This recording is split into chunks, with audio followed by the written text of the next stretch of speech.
Assalamualaikum sobat semua. Di kaki bagian barat Gunung Merapi, tepatnya di Kecamatan 10 Koto, Kabupaten Tanah Datar, Provinsi Sumatera Barat, rata-rata penduduknya adalah petani sayur. Dari Jalan Raya Padang Panjang Bukit Tinggi, tepatnya di Nagari Ayaange, saya mencoba masuk menelusuri jalan kampung. Ternyata bertemu sebuah telaga yang cukup luas, asri dan indah sekali. Mereka menyebutnya adalah Telaga Harapan atau Tabek Biswa. Di samping telaga ini ada juga pemandian air panas alami di Ayaange ini yang dikelola oleh masyarakat setempat.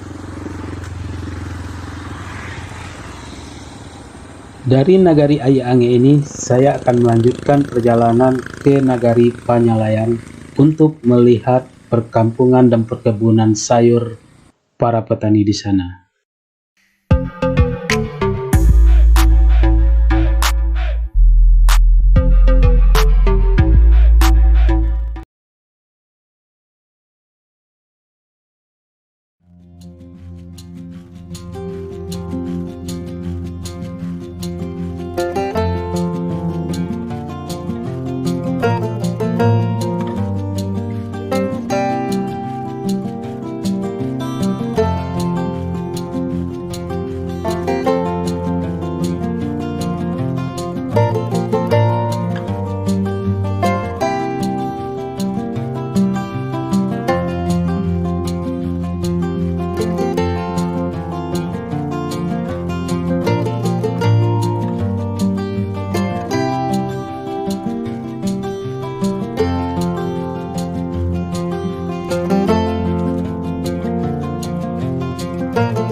Para petani di sekitar kawasan ini biasanya menjual hasil panen sayur mereka di pasar ini.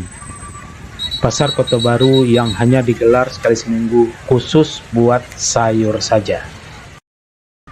Sedangkan pada hari-hari lainnya, para petani di kawasan ini yang mau menjual hasil panenan sayur mereka, biasanya mereka membawa ke pasar sayur lain di wilayah Kabupaten Agam, yaitu Pasar Sayur Padang Luar, yang letaknya juga tidak begitu jauh dari pasar ini, hanya lebih kurang sekitar 6,5 km arah ke Bukit Tinggi.